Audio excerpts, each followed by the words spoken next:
നിന്റെ കഴുത്തിൽ ആ താലി കെട്ടിയത് ജഗനാണെന്ന് അറിഞ്ഞിട്ട് ഇതുവരെ സമയം എത്ര കഴിഞ്ഞു? ജഗനെക്കുറിച്ച് സംസാരിക്കാൻ പോലും അനുവദിക്കാതെ നീ ആ താലി എന്തിനാ കഴുത്തിലിട്ടിരിക്കുന്നത്? പൊട്ടിച്ചെറിഞ്ഞൂടായിരുന്നോ തെമ്മാടിയും ദുഷ്ടനുമായ ജഗൻ കെട്ടിയ താലി?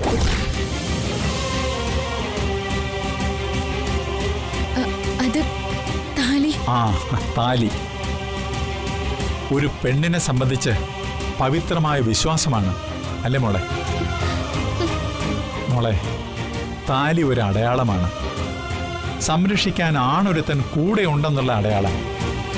അതാണ് പെണ്ണിന്റെ കരുത്ത്. അവളെ ധീരയാക്കുന്നത് ആ താലിയുടെ തിളക്കമാണ്. മോളെ, നിന്റെ കഴുത്തിൽ ജഗൻ താലി കെട്ടിയത് നിന്നോടുള്ള പൂർവ്വ വൈരാഗ്യം കൊണ്ടൊന്നുമല്ല,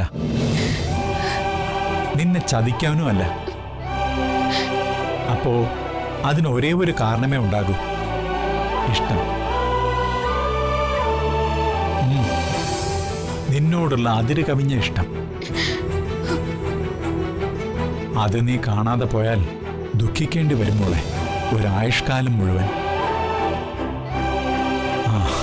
പറയുന്നതുകൊണ്ട് മോൾക്ക് വിഷമം തോന്നരുത്. ആരുടെയോ ഒരു കുഞ്ഞിനെയും വളർത്തി ആരോ കെട്ടിയ ഒരു താലിയെ ഒളിപ്പിച്ച് മകള് നിൽക്കുമ്പോ ആ മകളുടെ അച്ഛൻ ചിരിക്കാൻ മറന്നുപോയാ പിന്നെ ഒരിക്കലും ആ ചിരി കാണാൻ കൊതിക്കരുത്. ഇങ്ങനെ വിളിക്കാൻ ഇനി അധികം നാൾ ഉണ്ടാവുമെന്ന് അച്ഛൻ അറിയില്ല. അത്രയ്ക്ക് ഭാരമുണ്ട് നെഞ്ചില്. അച്ഛൻ മരിച്ച് ചിതയിലേക്ക് എടുക്കുമ്പോ എത്ര വലിയ ചന്ദനം മുട്ടിയിട്ട് കത്തിച്ചാലും അച്ഛന്റെ നെഞ്ചിന്റെ ഒരു ഭാഗം മാത്രം കത്തിത്തീരാതെ അങ്ങനെ കിടക്കും. അത് അച്ഛന്റെ ഏറ്റവും പ്രിയപ്പെട്ട മോളെ കുറിച്ചുള്ള സങ്കടങ്ങളായിരിക്കും. എന്നോട് ക്ഷമിക്കണം അച്ഛാ. ഞാൻ അച്ഛന്റെ മകള. വിശപ്പിനേക്കാളും മറ്റെന്തിനേക്കാളും വലുത് ആത്മാഭിമാനമാണെന്ന് എന്നെ പഠിപ്പിച്ച 11 മകള്. ആ മകള് അച്ഛൻ പറയുന്നത് എന്തും അനുസരിക്കും.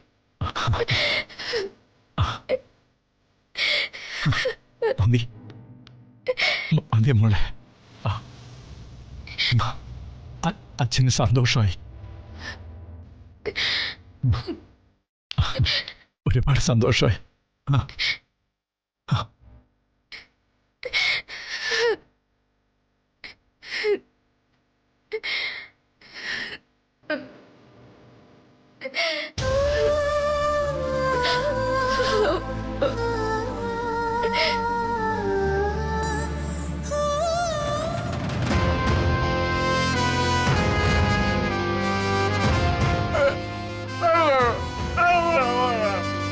മാധവനെ എന്തിനാ എല്ലാരെയും വിളിച്ചു കൂട്ടിയെന്ന് നീ എന്നോട് ചോദിച്ചാ ഞാൻ എന്തു മറുപടി പറയാനാ? മാധവനോട് ചോദിക്കേ. അല്ലേലും ഈ വീട്ടിൽ സഭ കൂടുന്നതിനൊരു കുറവില്ലല്ലോ. അതിരാവിലെ എല്ലാരും വിളിച്ചുണർത്തിയത് ഒരു പ്രധാനപ്പെട്ട കാര്യം പറയാനാണ്. സംഭവിക്കാൻ പാടില്ലാത്തൊക്കെയാണ് ഈ വീട്ടിൽ സംഭവിച്ചുകൊണ്ടിരിക്കുന്നത്. ഇപ്പോഴത്തെ പ്രശ്നം എന്താണെന്ന് ഞാൻ പ്രത്യേകിച്ചെടുത്ത് പറയേണ്ട കാര്യമില്ലല്ലോ. ഒരാള് ഈ വീടിന്റെ മുറ്റത്ത് ഇന്നലെ മുതൽ നിൽക്കാൻ തുടങ്ങിയതാ. അച്ഛൻ പറഞ്ഞു വരുന്നത് എനിക്ക് എന്താണെന്ന് മനസ്സിലായി. ഇനി ഇതിങ്ങനെ വിട്ടാ പറ്റില്ല. മനുഷ്യനെ മാനം കെടുത്തുന്നതിനൊക്കെ ഒരു പരിധിയില്ലേ?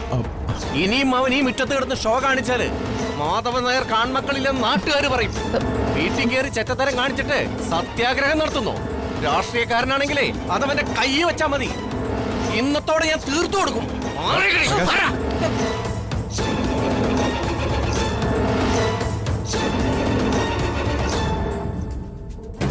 കൊല്ലും ഞാൻ. അയ്യോ,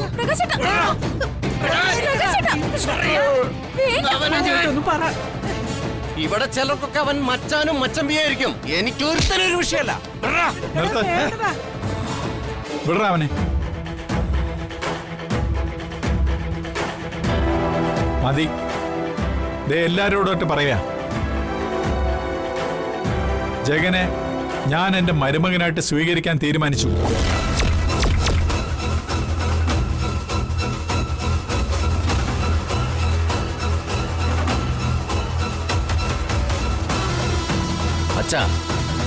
അച്ഛൻ എന്തൊക്കെയാ വിളിച്ചു പറയുന്നത്? ഒരു പാവ പെണ്ണറിയാതെ അവളുടെ കഴുത്തിൽ താലി കെട്ടി ചതിച്ചവനാണവൻ. ഏതെങ്കിലും ഒരു പെണ്ണിന് അവളുടെ ജീവിതം എറിഞ്ഞൊടച്ചവനെ ഭർത്താവായിട്ട് കാണാൻ കഴിയോ? മോനെ, കഴിഞ്ഞതൊക്കെ കഴിഞ്ഞു. ഇനി അതിനെ ചൊല്ലി ചർച്ച വേണ്ട. ഈ വീട്ടിലെ കുടുംബനാഥനാണ് ഞാൻ. ഇന്നലെ ഞാൻ ഉറങ്ങിയിട്ടില്ല. വളരെയധികം ആലോചിച്ചെടുത്ത തീരുമാനമാണ് ജഗനെ മരുമകനായി അംഗീകരിക്കുക എന്നത്. കേട്ടില്ലേ? ആർക്കും ഇവിടെ അഭിപ്രായങ്ങളൊന്നുമില്ലേ?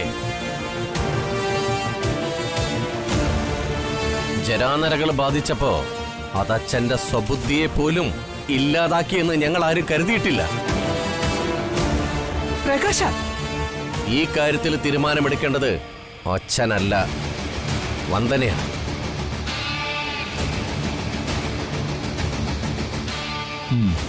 വന്ദനയ്ക്ക് സമ്മതമാണെങ്കിലും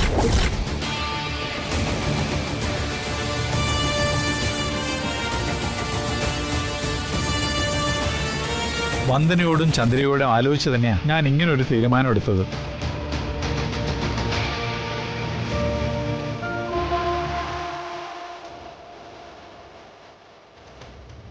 ആര് എതിർപ്പ് പറഞ്ഞാലും എൻ്റെ ഈ തീരുമാനത്തിൽ മാറ്റമുണ്ടാവാൻ പോകുന്നില്ല.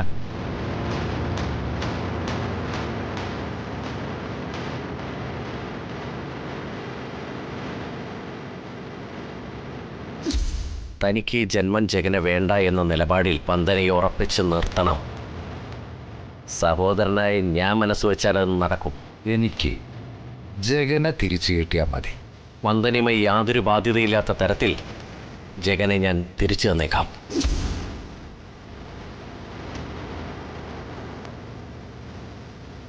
ഇല്ല, ഞാൻ സമ്മതിക്കില്ല.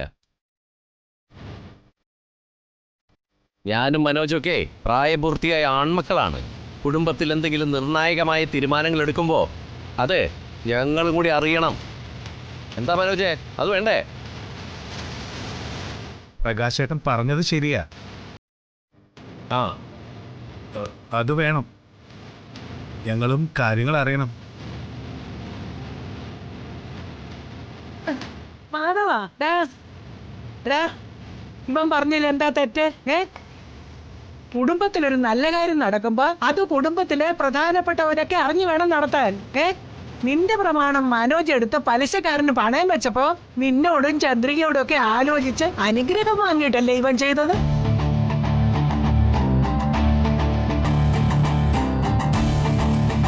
പിന്നെ പ്രകാശൻ, അവൻ വസ്തു വാങ്ങിയതും വീട് വെക്കാൻ അഡ്വാൻസ് കൊടുത്തതും ഒക്കെ നിന്നോടും ചന്ദ്രികയോടും ഒക്കെ പറഞ്ഞിട്ടല്ലായിരുന്നോ?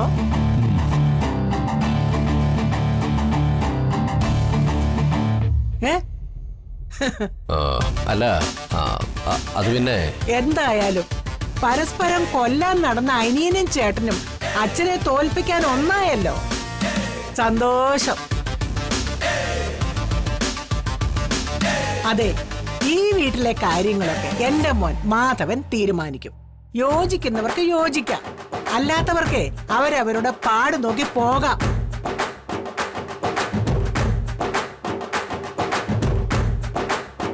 എന്താ ചന്ദ്രികെ, ഞാൻ പറഞ്ഞതല്ലേ അതിന്റെ ശരി? അതെ, ഇതുവരെ മാധവേട്ടന്റെ തീരുമാനം തന്നെയാ ഈ വീട്ടിലെ അവസാനത്തെ തീരുമാനം. എന്നും അങ്ങനെ തന്നെ മതി. അങ്ങനെ മതി ഇവിടെ.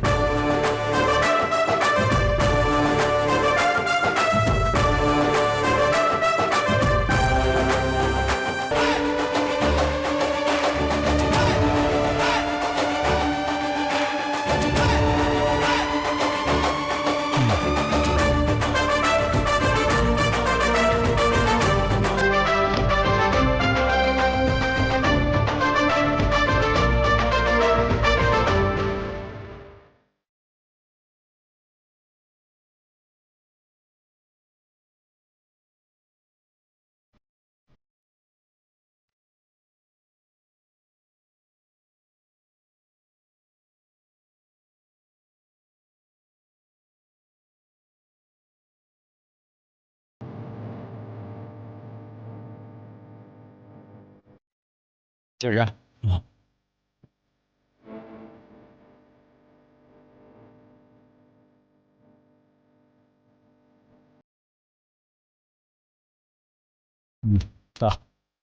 തല തോർത്ത്.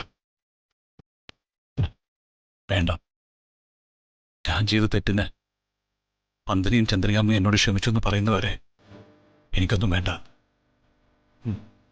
അവര് ക്ഷമിച്ചു. എന്താ? അവര് ക്ഷമിച്ചു കഴിഞ്ഞു. അത് മോനോട് പറയാനാ ഞാൻ വന്നത്. ഇനി മുതല് നീ എന്റെ മരുമോനാ. അല്ല, ഞങ്ങളുടെ മരുമോൻ. അച്ഛാ,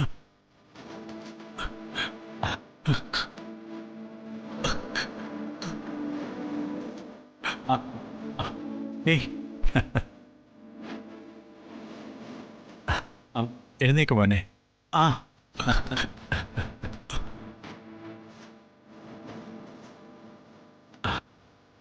അച്ഛൻ പറഞ്ഞതില് ഒരു തെറ്റ് പറ്റി. നീ ഞങ്ങളുടെ മരുമകനല്ല, മകനാ.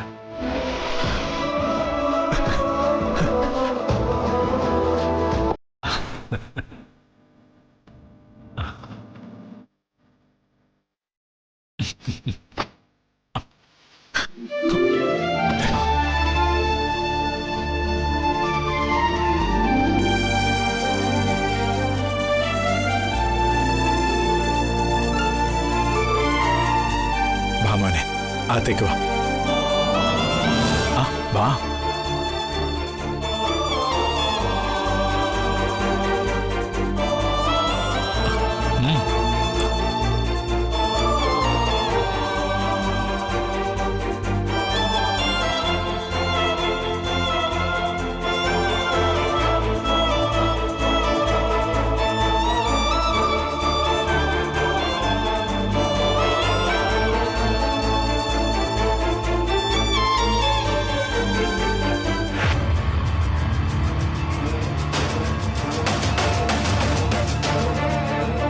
പ്രകാശ, നിന്റെ മുഖം എന്താ കടന്നല് കുത്തിയ പോലെ? കാര്യങ്ങൾക്കെല്ലാം ഒരു തീരുമാനമായില്ലേ? എല്ലാവരും കൂടി തോന്നിവാസത്തിന് കൂട്ടുന്നു പറയുന്നതായിരിക്കും ശരി. അതിന് പ്രകാശനം കിട്ടില്ല. പ്രകാശ, സംഭവിക്കാനുള്ളതൊക്കെ സംഭവിച്ചു. ഒരു പ്രശ്നം ഉണ്ടായാൽ അതിന് പരിഹാരം കാണണം. എല്ലാവരോടും ആലോചിക്കാൻ പറ്റാത്തത് തെറ്റ് തന്നെയാണെന്ന് എനിക്കറിയാം. അതിന് നീ അടക്കമുള്ളവർക്ക് എന്നോട് ദേഷ്യമുണ്ടെന്നും എനിക്കറിയാം. ഒരുപാട് പ്രാവശ്യം കല്യാണം മുടങ്ങിപ്പോയവളാ അവള്. ഇങ്ങനൊരു പ്രശ്നം കൂടി വന്നപ്പോൾ അവൾ ആകെ തകർന്നുപോയി. ഇന്നലെ ഒരു രാത്രി കടന്നു കിട്ടുന്നവരെ എനിക്ക് പേടിയായിരുന്നു. ഒരു നിമിഷത്തെ ബുദ്ധിമോശത്തിന് എന്തെങ്കിലും അവൾ കാണിച്ചു കൂട്ടുമെന്നുള്ള ഭയം. വേണ്ട, കൊലപാതകയ്ക്കും കാണുമല്ലോ ഒരു 100 ന്യായങ്ങൾ പറയാനൊക്കെ. അച്ഛന്റെ കുമ്പസാരം കേൾക്കാനേ എനിക്ക് സമയമില്ല, സൗകര്യമില്ല. കുറുപ്പിന്റെ വീട്ടുകാരെ മോളെ കെട്ടിലമ്മയായി തോളത്ത് കയറ്റിയിരുത്തുമെന്ന് കരുതുന്നുണ്ടെങ്കിൽ അത് വെറുതെയാ. ഈ നിൽക്കുന്ന ഇളയ മകൻ കുറുപ്പിന്റെ മോളെ പ്രേമിച്ചു കൊണ്ടുവന്നിട്ട് എന്തായി? രണ്ടും രണ്ടിടത്തായില്ലേ? അത് തന്നെയാ ഈ കാര്യത്തിൽ സംഭവിക്കാൻ പോകുന്നത്. പ്രകാശ, നിന്റെ കൂടെപ്പിറപ്പാ വന്ദന. അവളെ അനുഗ്രഹിച്ചില്ലെങ്കിലും നീ ശപിക്കരുത്. ഒന്ന് വായടയ്ക്കുന്നുണ്ടോ? ഇവിടെ നിന്ന് ഞാൻ എന്തെങ്കിലുമൊക്കെ പറഞ്ഞു പോവും.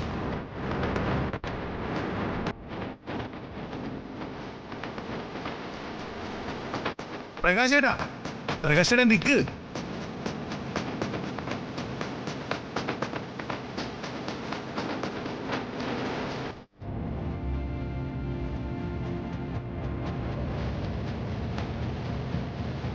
കേട്ടോ, പ്രകാശേട്ടാ നിക്ക്.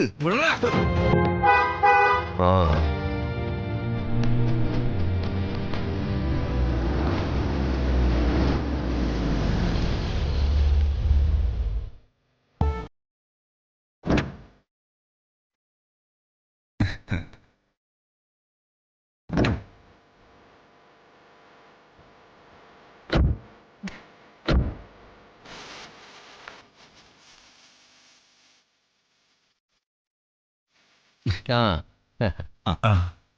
നിങ്ങൾ വരുന്ന കാര്യം പറഞ്ഞില്ലല്ലോ. സ്വന്തം വീട്ടിലേക്ക് വരാൻ മുൻകൂട്ടി അനുവാദം വാങ്ങണ്ടല്ലോ. ആ, നിങ്ങൾ കയറിയിരിക്കേ, ഞാൻ പുറത്തു പോയിട്ട് ഉപ്പാര. ആ, അതെന്ത് പോക്കാ? നിങ്ങളെ എല്ലാവരെയും കാണാൻ വേണ്ടിയല്ലേ ഞങ്ങൾ വന്നത്. ആ എന്ത് തിരക്കുണ്ടെങ്കിലും കുറച്ച് സംസാരിച്ചിട്ട് പോ. ആ മോളെ അച്ഛാ ആ മോനെ. ആ അച്ഛാ.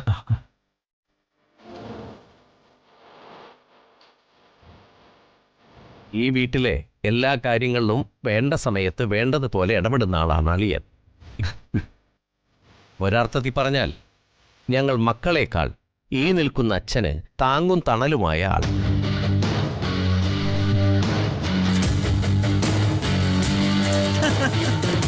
അതിനിപ്പോ എന്തു പറ്റി? എന്റെ മോൻ മാധവൻ വിക്രമിനെ ഒരു മരുമോനായിട്ടല്ല കണ്ടിട്ടുള്ളത്, ആൺമക്കളിൽ ഒരാളായിട്ടാ. ഉം, ഉം.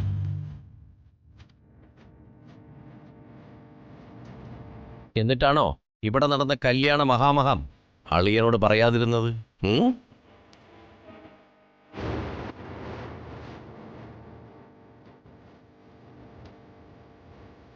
വന്ദനയുടെ കഴുത്തിൽ അവളറിയാതെ താലി കെട്ടിയ ജഗനെ അച്ഛൻ മരുമകനായിട്ട് സ്വീകരിച്ചു.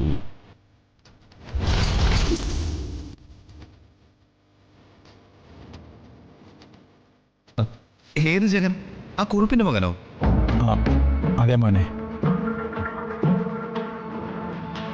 വിധിയെ തടുക്കാൻ നമുക്കാവില്ലല്ലോ. അച്ഛൻ്റെ മുമ്പിൽ അപ്പോൾ അതേ ഉണ്ടായിരുന്നത് ഒരു വഴി.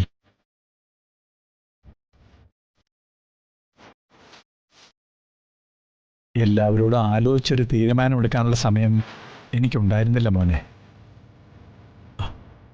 മോൻ അച്ഛനോട് ക്ഷമിക്കണം.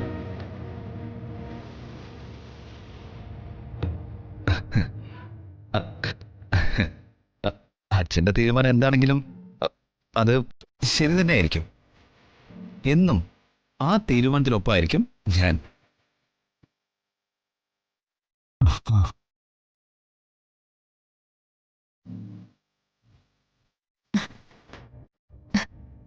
നീയാണോടാ മോനെ ചന്ദ്രിക പ്രസവിച്ചില്ലെങ്കിലും മാധവന്റെ മോൻ?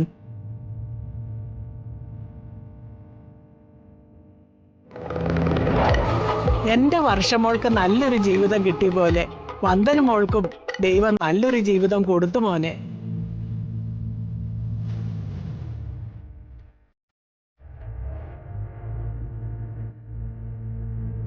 മുത്തശ്ശി, എവിടെ കല്യാണ പെണ്ണ്? ഞാൻ കല്യാണ പെണ്ണിനെ ഒന്ന് കാണട്ടെ. അതിനെന്താ, അകത്തേക്ക് ചെല്ല്. നിങ്ങൾ ഇങ്ങോട്ട് വന്നേ.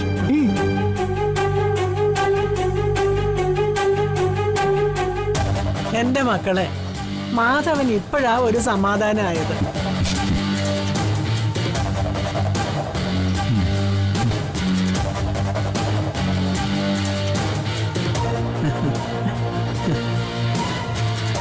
മോൻ വാ വാ മോനെ.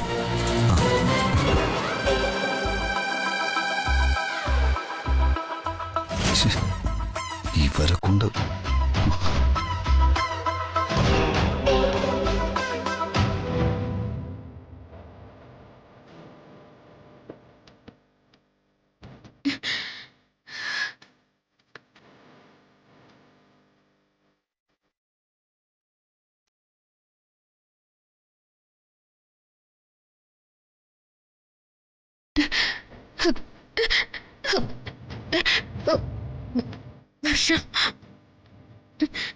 പക്ഷെ വിട് മോളെ.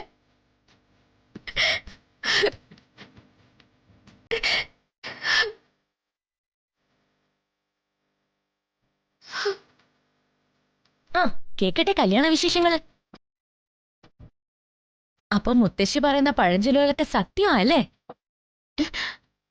അവസാനം മിണ്ടാ പൂച്ച കാല ഉടച്ചു.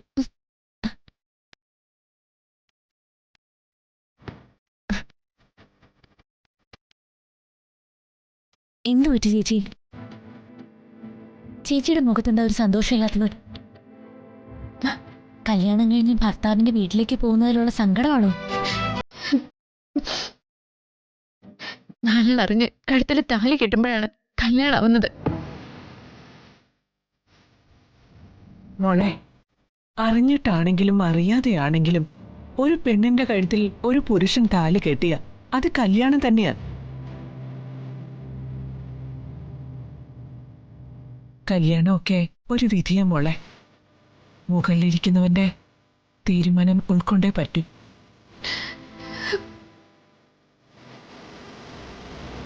കല്യാണം കഴിഞ്ഞ് ഭർത്താവിന്റെ വീട്ടിലേക്ക് പോകാനൊരുങ്ങുന്ന മോൾക്ക് പൊന്നും പണവും ഒന്നും തന്നു വിടാൻ അമ്മയുടെ കയ്യിലില്ലല്ലോ എന്ന സങ്കട.